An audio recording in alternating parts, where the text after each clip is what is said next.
Welcome to How Positive Are You, the podcast series that looks under every rock the AIDS establishment wishes you really wouldn't want to mess with. I'm Rethinking AIDS President David Crowe in Western Canada with Elizabeth Ely in New York. Yo! In this episode, we're going to look under the really big rock where all the bugs in general conventional medicine lurk. Are we ready, Beth?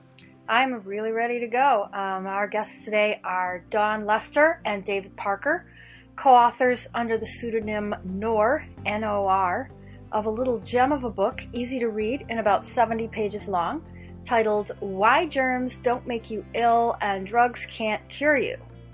The book has been out since 2010, but it seems to have caught the attention of our friends in the Rethinking AIDS movement more and more lately, so we thought we'd give them a chance at How Positive Are You? Yes, well, I'm pretty excited. I hear there's a copy of the book in the mail for me, so I'm excited to read it. But Beth, you've already looked at it, so we have a lot of questions based on it. We'll get to our two guests in a little while, but in the meantime, we're getting a lot of rave reviews ourselves. We have a lot of feedback to share after checking our mailbox at info@howpositiveareyou.com, our How Positive Are You Facebook page, and our personal email boxes as well. We try to hide, but people still manage to find us and send us emails. The first feedback is from Dean on Facebook. I like Elizabeth's expression, an epidemic of common sense. Wow, now that's something to wish for under the Christmas tree for a change, a real change. I found Jonathan Daly's emotional stand on the life of an HIV-positive tested person quite heartwarming. That would be another wish for under the Christmas tree, to learn of more people out there like him. Thank you, Dean, for your compliments. I think it's a very, very important interview because it really gives people news they can use.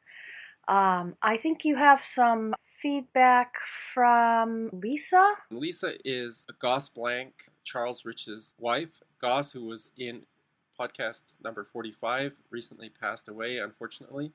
Lisa wrote, I remember him getting ready for this interview and then doing it. Thank you for posting it. And this was on the memorial page for Goss Blank. Right, we did repost that. I think it's also on our front page.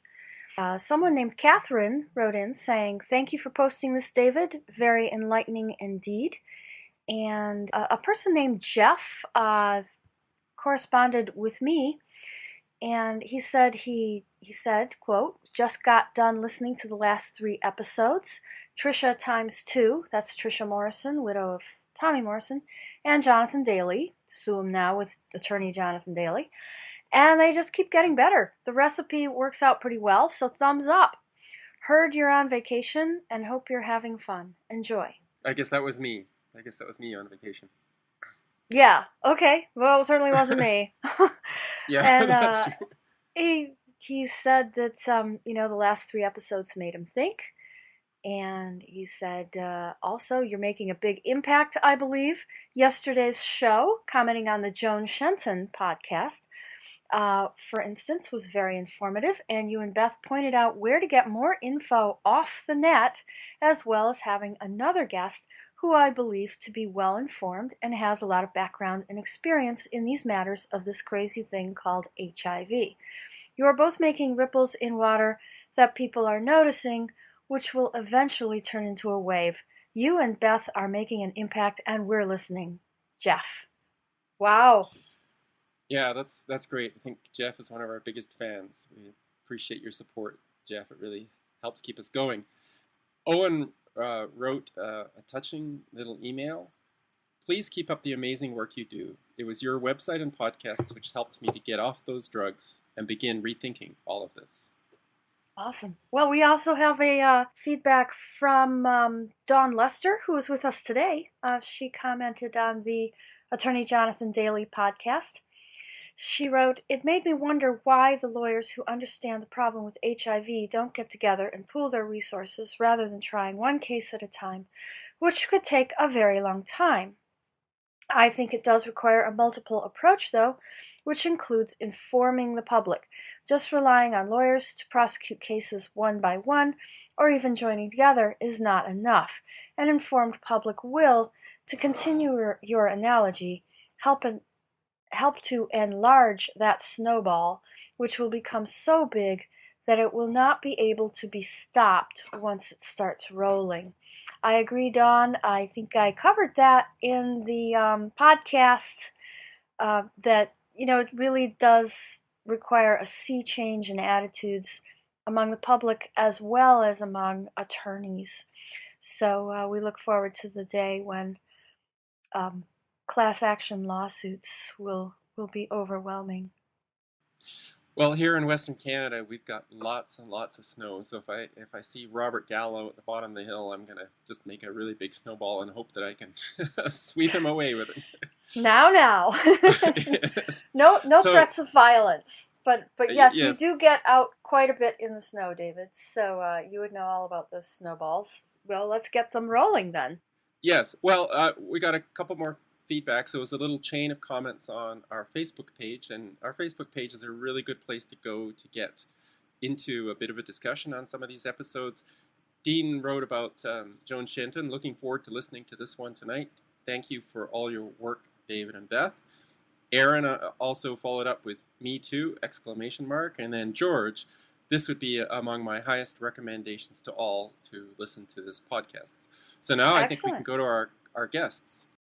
Good. I'm ready. Hello, Don and David. Are you there? Yes, we're there. Yes. We're here. Glad to be with you both. Looking forward to it. Thank you. Dawn Lester and David Parker are UK-based researchers and co-authors who use the pen name NOR. They are dedicated to the kind of education that stimulates people to think for themselves rather than relying on official sources of information. Their courses and discussion groups on, as they call it, the nature of reality, led them to write their first book, well, The Nature of Reality, Exploding the Mind-Body-Spirit Myth. In doing so, they became aware of the unscientific basis of mainstream medicine, and they sought to expand their chapter about the nature of illness into a second book, which they will discuss today. Dawn and David are professionals in fields that require analytical minds, accountancy and engineering. And by following the evidence on health in an unbiased and straightforward way, they realized that the mainstream medical establishment is built on a faulty paradigm that can never deliver health, only profits. Dear listeners, are you surprised? They seek to transform their readers' understanding of the true cause of illness and how to be and remain naturally healthy. Dawn and Davis tell us that their research is self-funded and that they are not affiliated with any commercial concerns. Their website, which we will link to from our page for this episode, is howtobenaturallyhealthy.com. So welcome, Dawn and David, again. Hello. Yes, Hello hi. again. Okay. So I often read things like this about how viral causation of disease is not proved at all, and I agree. I mean, they either come up with the proof or there you go. And yet, I'm not ready to eat a raw chicken or forget about washing my hands after handling one. Am I wrong to think that? Well, yes and no.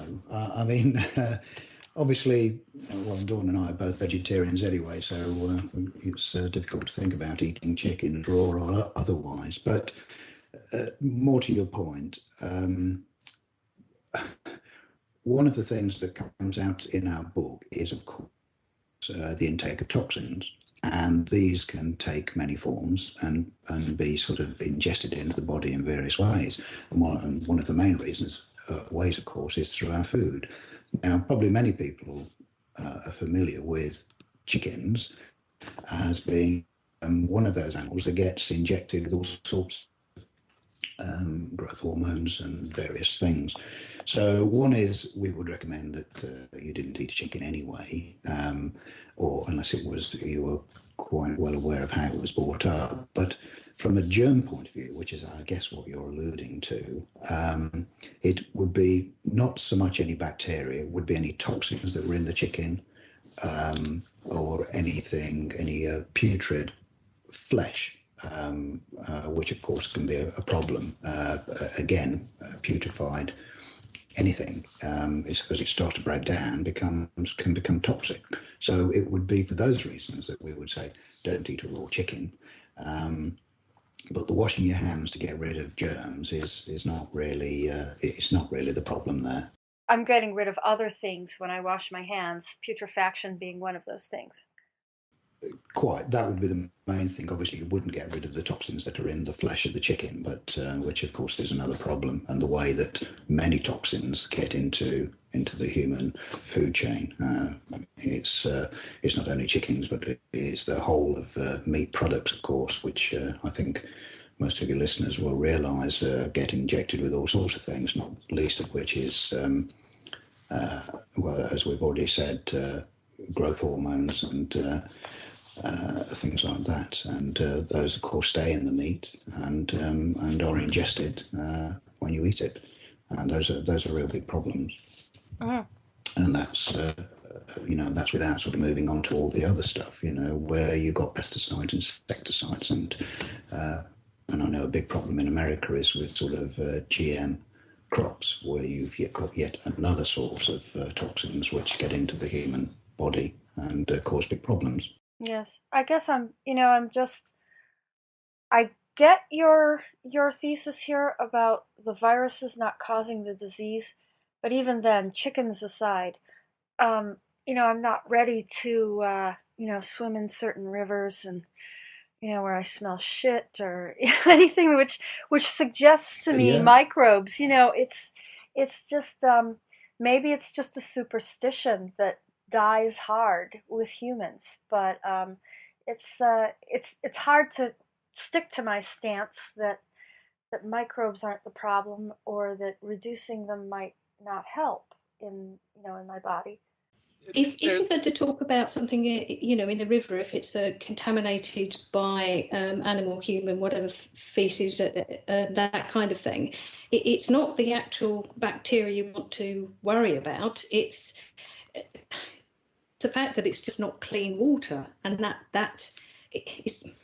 Keep seeing this problem, and people talk about that, contamination of the water, and then they say, oh, but it's the bacteria that are going to make you ill. No, it's the fact that you are ingesting some kind of, contamination, a whole range of contamination from the river where animals, humans, whatever, are, urinating, defecating, whatever into it is. I mean, they are waste products, and therefore you don't want to take those back in because they are going to be toxic to the body. There is a big difference between bacteria and viruses. I mean, there's no question that bacteria and fungus exist, and that in large quantities can cause problems. I think the bigger questions are with the viruses, which don't smell, don't seem to be directly connected with disease. They're always blamed for indirectly causing things. But I also think that when people see a dirty river, they think it's full of bacteria, but as you say, it's also full of pesticides, heavy metals. There could be all kinds of things in the river that could make you sick apart from the bacteria, which in the end will help clean the river up. Exactly. Yep. That's the point. It's emphasizing what's dirty about the water as opposed to that it's the bacteria that is the problem, as you say. I mean, practically all sources of water have got pesticides, herbicides, all those sorts of things run off into them. So water is almost not anywhere in the world. Water isn't clean. Right. It's not that clean, fresh water. However clear it might look, there will always be something running in it, and it's not the bacteria that are going to be the problem for you. Yes, I remember when I was a kid, my choir director, who came from the Midwestern U.S., discovered that cheese had bacteria in it. And she was shocked to think that we would eat bacteria. But when you think about it, wine and beer, cheese, yogurt, there are many, many food products that contain bacteria or fungus or other things like that. Sure. And those are used to basically process food, and in a lot of societies, I don't think people could survive without the fermented foods. Things like sauerkraut and kimchi, they're all living foods with bacteria or some other microbe in them. Absolutely. I was going to say, we are actually, we house, our human bodies actually house a huge number of bacteria. I think it's in the trillions or something. I can't remember the exact figure off the top of my head, but we have trillions of bacteria in our bodies. We could not survive without them. So the idea that they are fundamentally pathogenic is a big problem. We couldn't manage without them because of the digestive processes. And that's, I don't think you're I don't think you're even mentioning the mitochondria, which are symbiotic bacteria in every cell of our body. So there's trillions of bacteria in our gut, or on our skin, or in our mouth, but there's also in every cell of our body is our bacteria that keep us alive. Without them, we would die instantly. Absolutely. You make a point about bacteria being invited in, and I think you're describing the symbiotic relationship there. That perhaps, I mean, maybe this is just a theory, or maybe someone has good research on it, that bacteria and fungus and virus, these microforms, are there to protect us when toxins come in. In other words, we are weakened by the toxins, so therefore our body signals these things to come in to clean up the toxins. Is that pretty much what you said? Certainly from the bacteria point of view, yes. And that's why we, as you put in your notes, we use the analogy of the fireman at a fire. Bacteria do clean up certain dead and dying cells in the body. And because they're often seen at the scene, as it were, and therefore get blamed for the cause. But it's, as we said, it's the same as blaming firemen for the cause of house fires, just because you always see them when there's a house on fire. It's a mistake, and we've asked on numerous occasions, and we put it in our book. We ask for original papers where proof of either bacteria or viruses are the sole cause of any particular illness. And, no one's been able to come up with any original papers. They'll all quote other sorts of things, but these are all secondary things. It's a bit like a house of cards, really. Right. But no one can point you to any original work that proves one of these points. Right. Well, that sounds familiar to us. Yes. One of the excuses I've heard for why HIV shouldn't be expected to fulfill Koch's postulates is, and I've heard this multiple times, is, well, if you applied that standard to HIV, then no viruses would cause any diseases. And at first I thought, oh, well, that's an interesting point. But now I think, well, yes, maybe you have a point there. I think so. Well, exactly. We think. I mean, we started out with exactly that, to say, well, let's follow the evidence. Let's look for the proof. And we try to keep it as simple as possible. If someone puts forward a theory, then it's up to them to prove it. It's not for others to disprove it. It's for them to prove what they say. And particularly with viruses, and as we know, the whole of the HIV/AIDS thing is just such a point. In fact, is that it is not proved. There is no sound scientific evidence to show that a virus causes AIDS. And just when we looked at any other disease. One of your questions one of your questions in the book, aside from these, primary papers, is there an electron micrograph of the pure and fully characterized virus? And of course, we've seen that, these animated things passed off as pictures of HIV. I mean, you're saying there are no electron micrograph pictures of virus? So what are they showing us? Well, exactly. These are little more than animations, and one of the first clues is that invariably they're in colour. Well, anything that's any pictures that are taken through an electron micrograph will not be in colour. It's the nature of electron micrographs. It would not be in colour, and it certainly wouldn't be a moving picture show. Even under an optical microscope, you lose colour at high magnification. Exactly. So there's the first clue that that this is something devised by for entertainment purposes, really, because it makes good television. But of course, they don't tell you that. They don't tell you that this is just an animation, and people are sold this falsehood that they think they're seeing something real. But don't they have what you call still photos of dead things? Because a viral infection in action has never been observed. They've got still photos of some dead things somewhere that aren't animations. They are actual photos. But as you say, they're dead. Well, they may have, this is the other thing, of course, they may have photos of, as you say, still photos that are true electron micrograph pictures, but they don't prove anything. And, unless someone can prove, yes, this is a virus and this is proof of it causing this disease. And of course, there's a whole scientific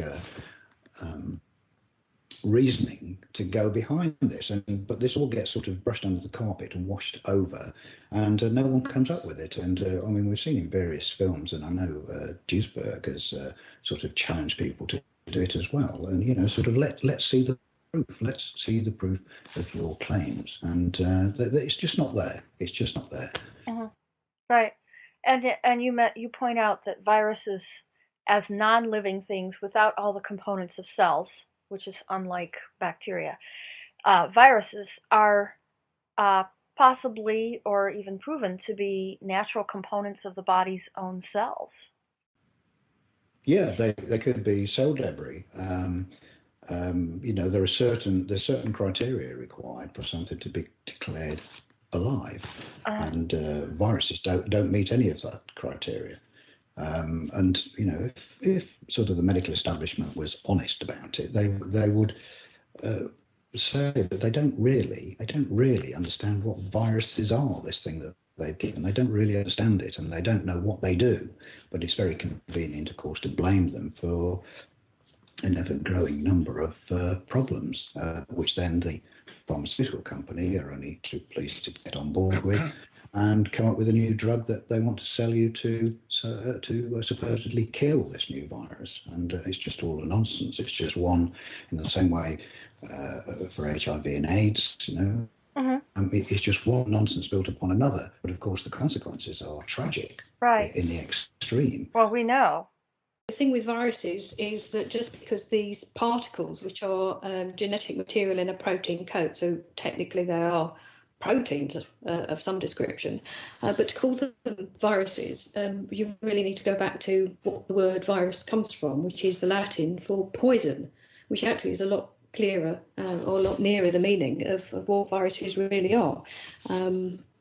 What the word means, but to call these particles actually pathogenic it's not proven that they are actually pathogens. They're particles within the body. Nobody knows really what it is, as David was saying before.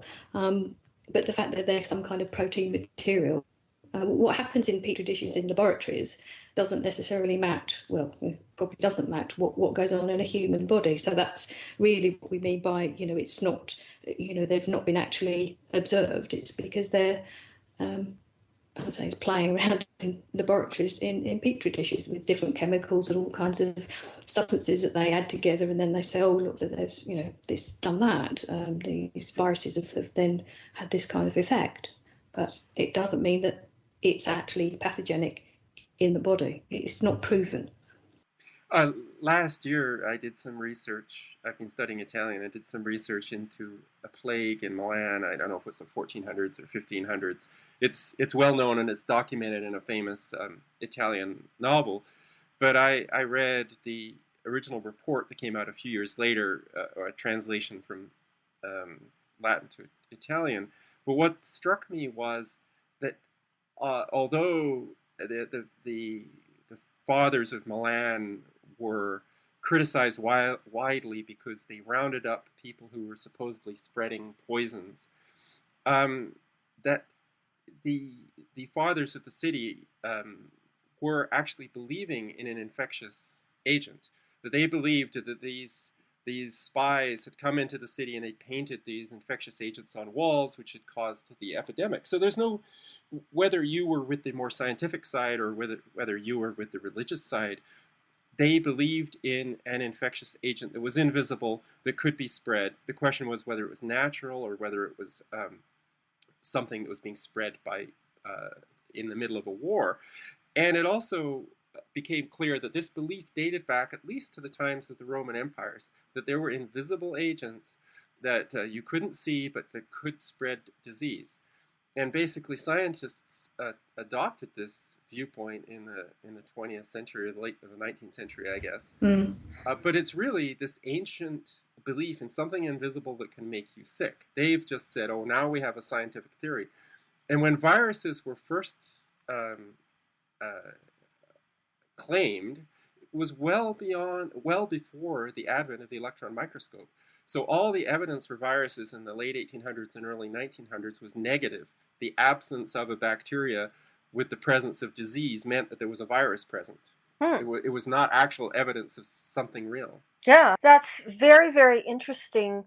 That contagion is essentially a religious phenomenon, and that it connects also to war and fear of contamination by an outside people. Just my 2 cents there, but go ahead, Dawn. Fears, emotions, and those sorts of things can play a part, because when you have a belief in an authority that something is going to get you, etc., then these beliefs can actually take on a life of their own. What I was going to say before was the origin of viruses certainly preceded the electron microscope, but that's what I was saying before about the whole idea of virus being a poison, because it kind of started, or seems to start, around the time of smallpox, and they were talking about the smallpox being a virus. But when you look into how they used to inoculate and then vaccinate, they used to use the actual stuff from people's spots, boils of, they used to use the actual pus from that, and they would call that the virus. Now, clearly that's not a living thing. It's actually obviously a toxin that's coming out of the body, but they would use that and then put that, when they first used the inoculation method, when they would actually scratch somebody else and they would rub that and wait for somebody to react to start having the spots sort of come up. And so that's the origin of where the word virus, because it did come from the word poison, and it was this material that was coming out, exuding from people's bodies, because they were just coming up in boils and things. That's what they were calling virus. It's clearly not a living being or living organism that they were spreading because of the smallpox. And what do you think was causing things like smallpox and polio?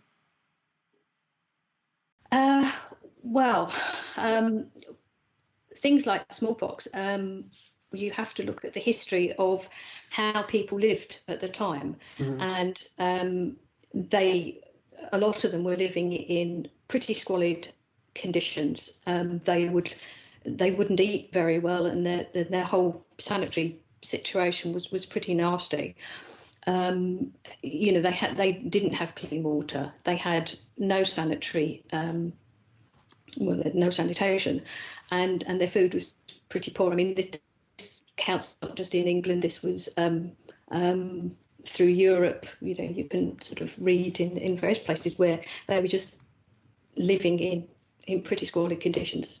And because of that, then their bodies weren't healthy, and the body actually uses the skin to eliminate toxins. And so that's why you get, or people were getting these spots and boils, because their body was actually pushing this stuff out through the skin. And so to then use that and then try and sort of put it back into somebody's body, that's not going to stop them from getting a disease, because the disease process is not an infectious agent. Right. It's actually people's bodies trying to eliminate toxins. The poison. Right. So how do you explain? Yeah, exactly. How do you explain Native Americans who are said to have caught smallpox from the Europeans who came, and even the Europeans intentionally spreading it through blankets that they traded with the Indians?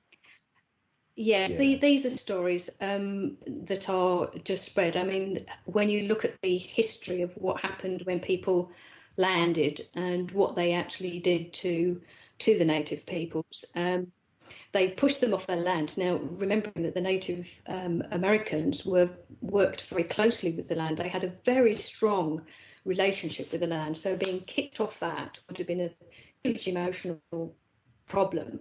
They were being killed. Their food supply was being destroyed. Their waters were being contaminated.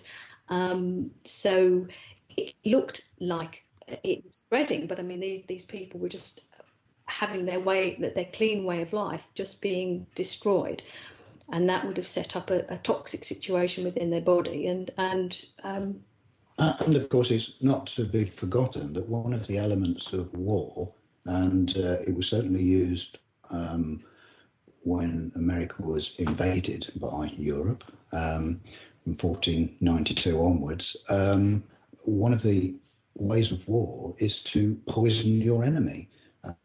And within the acts of warfare, poisoning water supplies and poisoning land and food is a way of defeating your enemy. You know, awful things. But this was done. First the Spanish, and then of course the British, as they moved into America, actively did this. And if anyone wants to really sort of find out about what went off from 1492 onwards, I would recommend the book American Holocaust by Professor David Stannard, who is a historian, has written a very good book on it, and it's very tragic reading, but it gives a good indication to people of what really went off in America when the Europeans moved in, and why the Native Americans, both North and South America, died off in their, millions, under the conditions that were imposed upon them. It was really nothing to do with the spreading of diseases.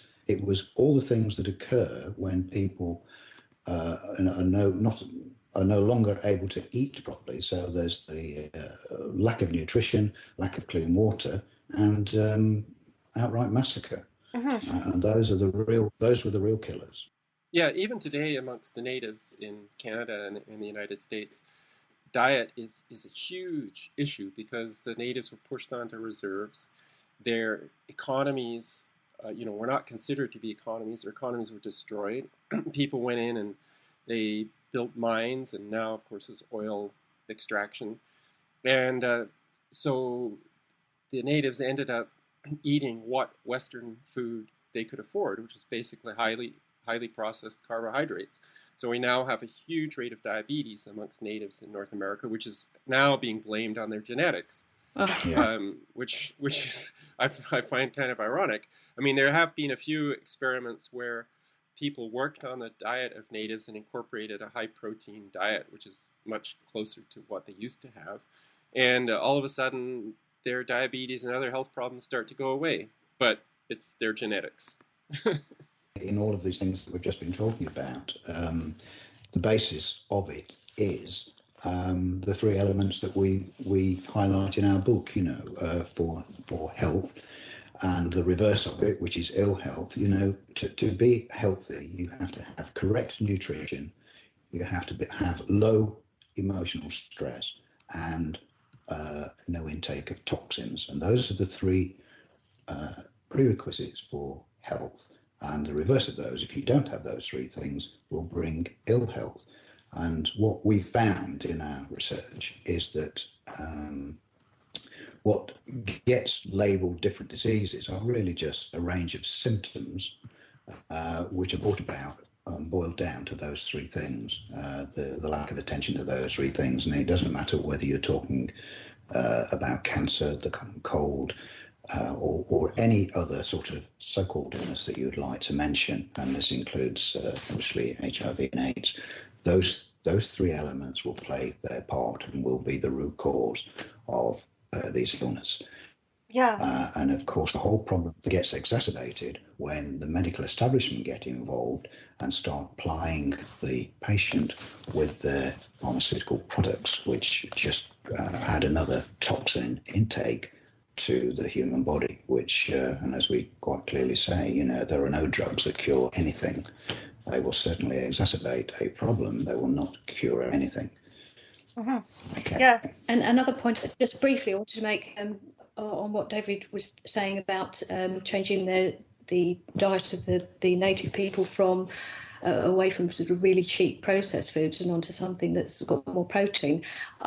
There is actually a little more emphasis on protein than there needs to be, because children need protein as they're growing up, but as adults, we don't need quite as much protein. It's actually to have a varied diet and really as much in the way of fresh foods as fresh produce, fruit, vegetables, those kinds of things, a whole range of them that contain the range of vitamins and minerals that people need, and not just concentrating on protein, because that again is only part of a balanced diet. Yeah, no, I think that's a good point. I mean, we all know that natives fished and hunted, but what's forgotten is that they also had an amazing knowledge of the flora, the botanics in their area, and they would know which ones were nutritious and which ones would cure various illnesses, and that's probably lost a lot quicker.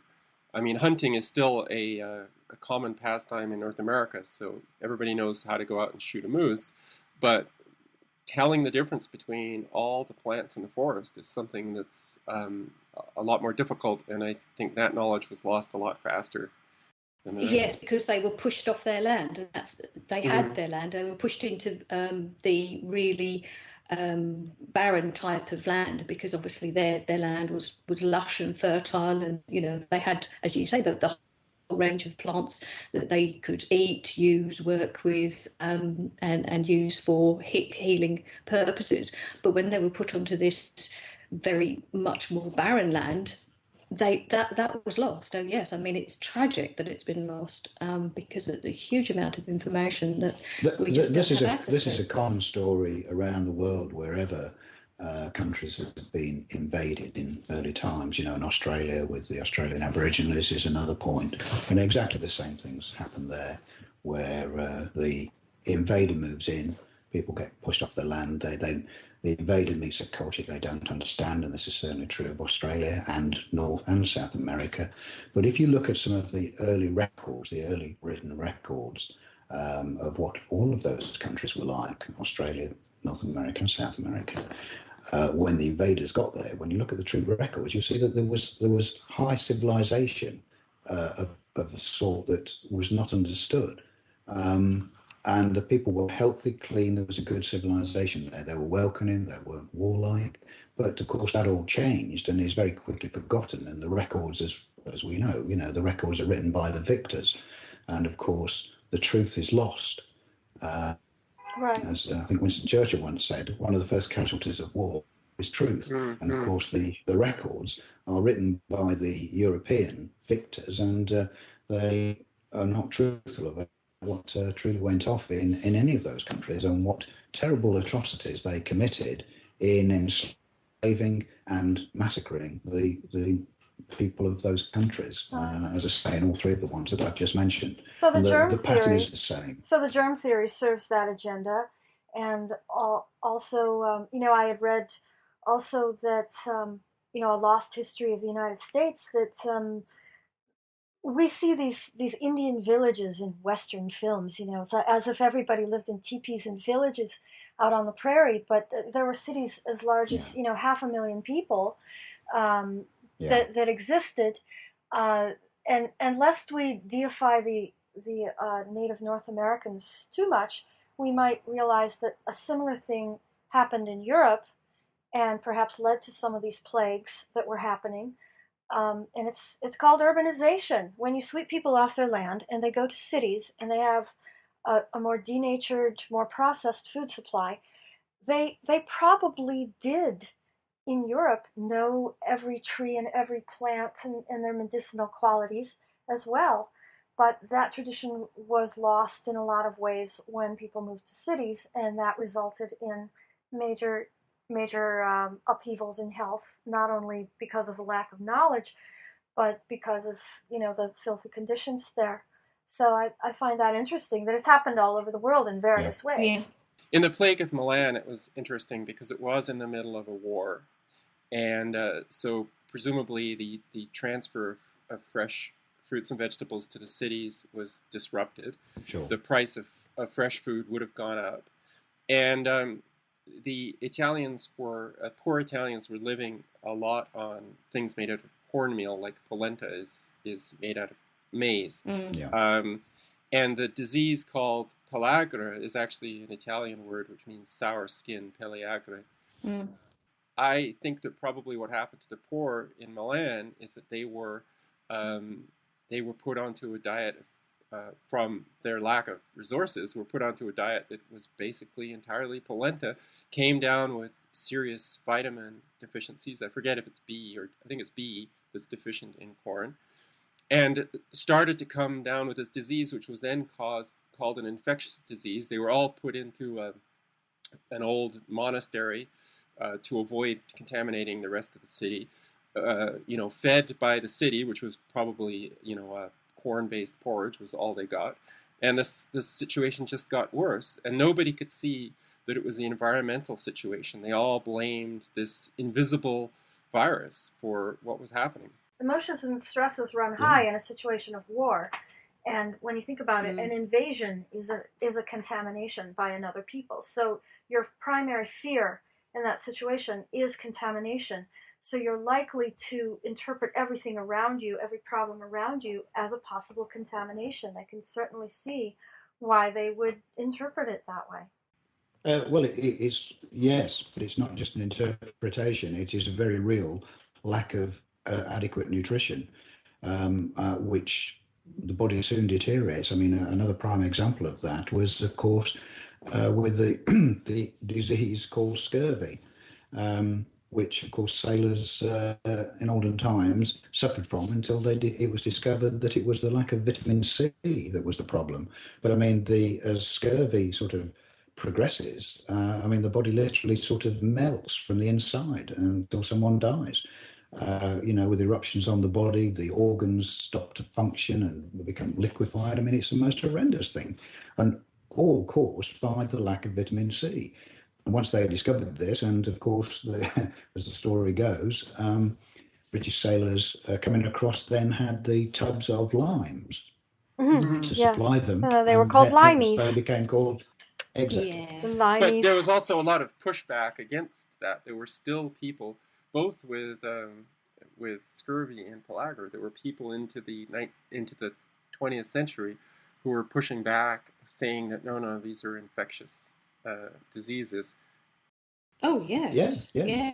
But it didn't make them right, and they, of course, the best protagonists of that were the medical establishment themselves. But of course, they have been proved to be wrong, and it's just yet another example of the sort of fixed ways of the authorities, how they get in the way of progress, and they get in the way of correct information being disseminated to people, and it costs multiple thousands of lives. Let's go on to the late 70s, early 80s, when the disease or syndrome we now know as AIDS originated. What are your thoughts about why this new syndrome, if it can even be called a new syndrome, originated? What some of the causes were, or do you think that AIDS ever was anything? It was certainly never a disease, as we've already said, and it has never, despite the sort of claims of Gallo and certain others, it has never been proved. A syndrome is a collection of symptoms or a collection of other diseases. Again, I would take exception to that. There are a collection of symptoms, but they're all brought about by a variety of causes, none of which are a virus. Right. Now, without wanting to bore you or your listeners, I'm sure most people are familiar with the sort of the start of the sort of so-called HIV/AIDS scare, shall we say, in the early 80s in San Francisco, and it was to do with lifestyles. I'm not talking about the lifestyle of people being homosexual or gay or whatever you want to call it. It was nothing to do with that. It was the large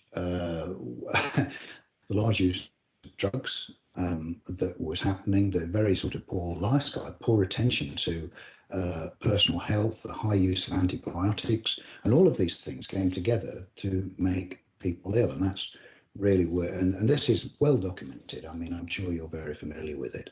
Very. But it's very easy. Yeah, exactly. But it was very easy then for certain people to sort of jump on that bandwagon again, blame the ubiquitous virus for it, and then there was the race to find a cause, to actually find the actual virus, and then of course to put forward some pharmaceutical product that could be sold to people, which AZT came about, and we know how many people have been killed by that. And and it's the same story over and over again. If I could just jump in here, the original gay cohorts of men doing this, there is another theme of contamination here that leads us as humans to seek a contamination interpretation of things, and that is the fear at the time that society was being contaminated by gay men's sexuality itself. So there was that fear out there that we needed to quarantine them somehow. It wasn't expressed by everyone, but there was certainly a lot of high-level hysteria around that. And another thing that I've noticed is that people are like, well, why did they all get the same disease? Well, they're taking the same crappy food and living in the same communities and going to the same parties and taking the same recreational drugs, and you didn't expect their diseases to be kind of the same.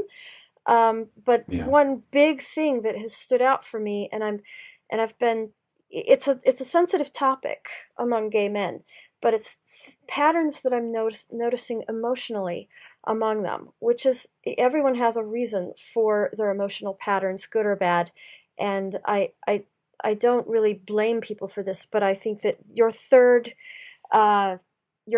way to maintain or restore health is emotional de-stressing. And when people are facing the same kinds of stresses, they're also going to express that in the same ways in their bodies. So there again, you don't have a contamination, you only have that interpretation being forced on people by a sexual hysteria, and then the same emotional stresses appearing in that community that still appear today. Can you comment on that? Well, you're talking about the three elements, and I think all the people in the original cult, or even later on, were suffering from all three of the factors that we've mentioned, that we talk about in the book as well. That they would have been suffering from all of them quite extensively, and so yes, they'd be expressing similar symptoms, but they would really be suffering under all three of them. I mean, usually there's a mixture of these three factors, and in different ways for different people. To remind our listeners of what those three factors are, it's toxicity, malnutrition, and stress, correct? Yes. Malnutrition also is not just not enough to eat, it is quality, not just quantity, which is again going back to the polenta. I mean, these people may have had their stomachs full or filled, but it wasn't a quality food that provided all the nutrients that their bodies required in order to be able to function. So they may have had full tummies, but as I'm saying, it's the quality, not just the quantity. But again, as Dave was talking about with the drugs and all the different things, one of them was antibiotics. Now, antibiotics have a particularly bad effect, and they're not the wonder drug that they're made out to be, really, because what they do is they fire up the endocrine system, and if you keep taking them, they keep firing up the endocrine system, and eventually it'll weaken and exhaust, and then all kinds of problems are going to happen. So that's why these huge doses of antibiotics that they were taking would really have done quite a lot of damage to their bodies as well. But as you say, express similar symptoms because they were all taking similar antibiotics that always have the same kind of effect. Right. And similar stresses. Stresses. I would like to quote from your book, because I've always wondered how antibiotics work. May I do that? Sure. Yeah. And you have a wonderful paragraph about this. It says that the most generally used antibiotics, quote, work, unquote, by stimulating the body's endocrine glands, particularly the adrenal glands, which then release their secretion into the bloodstream. An intense superoxidation then takes place, which will often suppress pains, fever, and certain other problems by flushing out toxins in the body that were causing the illness. Okay, so far so good. However, the frequent use of antibiotics to superstimulate the adrenal glands will eventually lead to the gland's exhaustion. Thereafter, antibiotics will cease to be effective. And my personal note here is that we've seen that people keep going up the spiral staircase with antiretrovirals, so-called antiretrovirals in AIDS care, and they blame it on mutation of the virus or something, which is completely ridiculous. It's that, you develop the resistance. So how would this explanation apply to AIDS antiretrovirals and how they seem to work in some cases, that so-called Lazarus effect, particularly in the short term? We've not seen any evidence that the so-called antiretrovirals in themselves do any good whatsoever. If there are any benefits, or if the person appears to get well, then it's for other reasons. It certainly won't be to do with the drugs. Now, they may change certain other things in their lifestyle. They may start eating properly, resting properly. They may de-stress because they feel that something is happening. Because as you've already pointed out, the stress factor is. One of the talks that we've done is to explain a little more about the body, how it is an electrochemical system. So it's not just the chemistry in the body is also an electrical system. And thoughts and emotions are electrical things. They have electrical effects down at cellular level within the body. And so if someone is fearful or expressing and containing certain emotions, these are electrical things. These affect the body electrically, and they stop the cells functioning properly. And this obviously sort of multiplies out into sort of the actual bodily organs, and over a protracted period of time can cause an organ to malfunction and fail. So the stress side is a very real electrical thing. It's not some sort of just imagined feel-good factor. It has a very real electrical effect as well as the chemical side of it. So there's this mix of electrochemical processes going on in the body, which is why we stress these three factors, which we'll say again, the stress side of it, the nutrition side of it, and the toxin side of it. These factors cannot be ignored. And if you do so, all illnesses stem from the imbalance of these three factors. And as we try to point out to people, health is quite simple, really. Natural health is quite simple. And those three factors are the things to pay attention to. And you can't muck about with them, really. You can't think, I'll get rid of the stress, but I won't bother so much with the nutrition or take anyone. You have to have all three in balance. And if you do so, then you will live a long and healthy life. It's as simple as that. But we found that because it's so simple, people find it hard to believe, and they feel that there's got to be, it can't be as simple as that. Health can't be as simple as that. Surely you have to have some special potion that the pharmaceutical company has either got, and of course if it's a very expensive one, then it's obviously going to be even better. And we're brought up to think this. I mean, Dawn and I, when we first started researching this, we grew up with the same ideas, and we were very shocked, and I can't stress that enough, very shocked to see that we've just been really hoodwinked for all of our lives up to the point when we started to really look at it. You never even got to ask the questions because you didn't think there was a question to be asked. And it was the HIV/AIDS thing that started us on this track, because we could see when we first came across it, we didn't even know there was a controversy when we first came across it, when we were, as you said earlier, when we were writing a book about the nature of reality, we didn't even know there was a controversy. How did you find out? Because we wanted to do a little bit more research on viruses. It's as simple as that. We wanted to do a little bit more research on viruses for our Nature of Reality book, because we had a chapter on health. And that's when we came across it, and we realised there was a controversy. And we thought, and we just started, the more we looked at it, it was literally a can of worms, as they say, and once you'd taken the lid off it, all sorts of things came out. And the more we looked, the worse it got. And when we could see after quite a lot of research and talking to lots of people, including doctors and scientists and various people, other researchers, and we realised that, cutting a long story short, that we realised there was no virus that caused AIDS. There was a whole range of other problems that were there. And once we realised that just how wrong the medical establishment and the governments who supported them, just how wrong they could be on this one thing, we thought, well, okay, what else could they be wrong about? What else have they sold us? And that was it. And that was why we spent a couple of man years looking into it and wrote the second book, which is Why Germs Don't Make You Ill. We realised that this same fallacy stretched throughout the medical establishment on all the other so-called virus-caused illnesses. In fact, the whole edifice of why we get ill and how to stay healthy, we realised was built on this false premise. Well, the nice thing about a can of worms is if you open it up and you let the worms wriggle off, you can actually get to the bottom of things and see the truth. Yeah, that's a good analogy. Yes, and yes, it took a lot of shaking that can to get all the worms out before we got there. I mean, Rethinking AIDS website and virusmyth.com. I mean, great resources. We found a lot of information from there, and then obviously looking at some of the other so-called diseases, illnesses.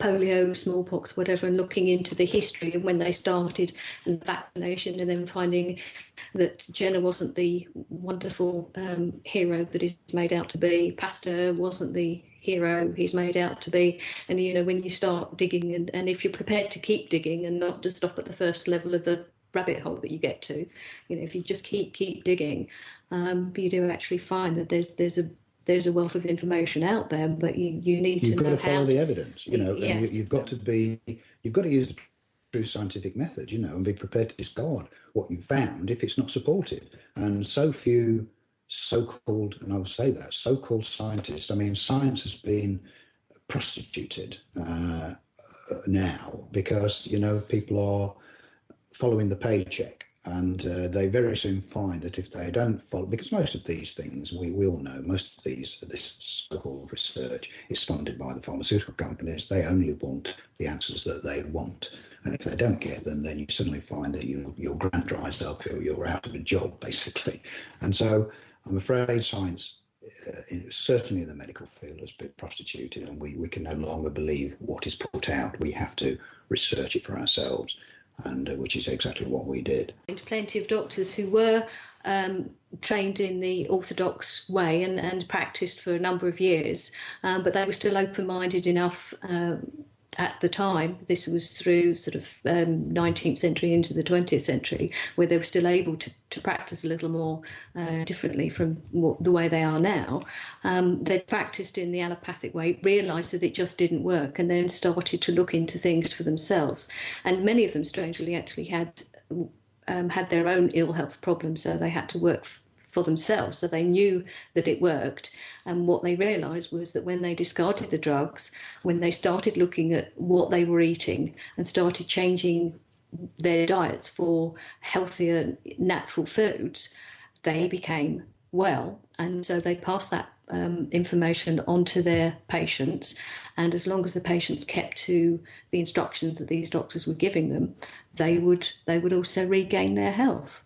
And from many people in really quite dire circumstances with their health, and given all sorts of horrible names of whether it's called cancer or any other disease, but these people did improve. Their health got better, and these doctors really were helping their patients get well using these methods. And there are some that have written about this, and that's the kind of evidence. Well, it may not happen in a laboratory, but it's evidence. When people actually get better, this is in the real world. Yeah, Dr. Henry Beeler is one of the pioneers that we mentioned in our book. He was an MD, and the story that Dawn's outlined there, he was one of those pioneering doctors. Again, ill health of his own, tried the methods he'd been trained in, didn't work on himself. He realised he'd got to do something different, and I think you can still get his book. I think it's something like Let Food Be Your Medicine,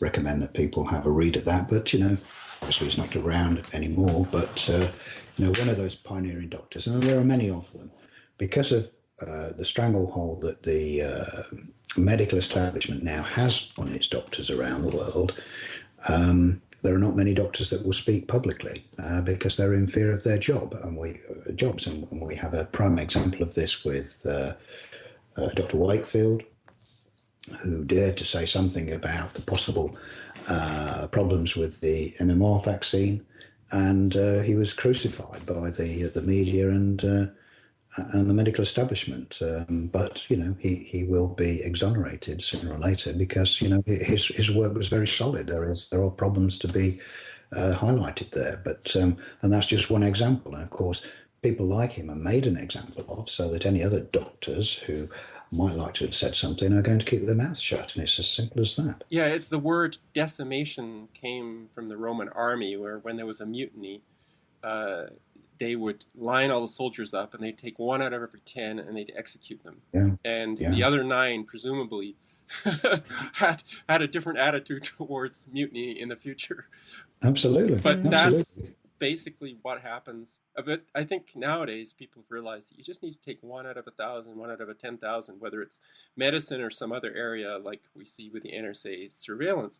You take one person, you destroy their career, you put them in jail for the rest of their life. Whatever you do to them, that stands as an object lesson for everybody else who might start to want to voice their concerns about the way things are going. Yeah, and generally it works beautifully. Yes. Well, we've come towards the end of the hour, so I wonder if anybody has any sort of final remarks that they'd like to make about these topics. I think we could go on for another couple of hours without any difficulty. Easily. Sure. Well, only from our point of view, as we would ask people to remember the 3 components that we've talked about. So whatever they think about diseases, whatever they think about illnesses, whatever they think about infections, it's nothing to do with bacteria and viruses. It's to do with lack of adequate nutrition, excess emotional stress, and a high intake of toxins. Those are the areas they need to concentrate on. And if they can get that balance correct, as I said, they will live long and healthy lives. Dawn? I think that's just such a good summary. I can't add to that really at the moment. So, thank you so much for being on our show. Beth, do you have a final question or comment you'd like to make before we end? Just a very brief comment that when we talk about adequate nutrition, we're not talking about the 4 food groups here. We're talking about food that is uncontaminated by toxins like pesticides. We're talking about fresh food, local food, mostly vegetarian food.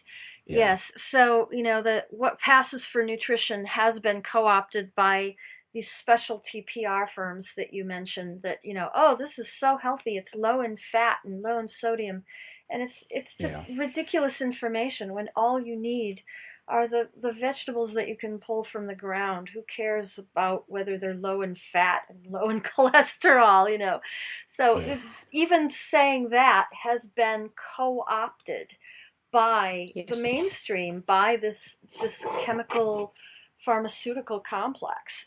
So that I encourage people to read this book and become very motivated, as I was, munching guiltily on a blueberry muffin, suddenly feeling sick, reading what you were writing, because it was so true. It resonated in my very body that you shouldn't be doing that. That's not nutrition. That's not your carbohydrate group.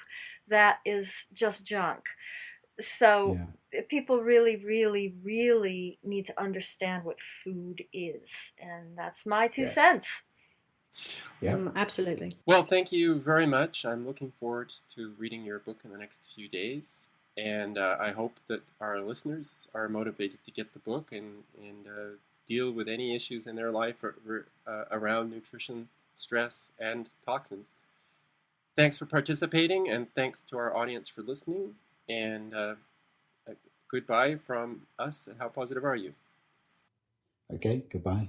Bye.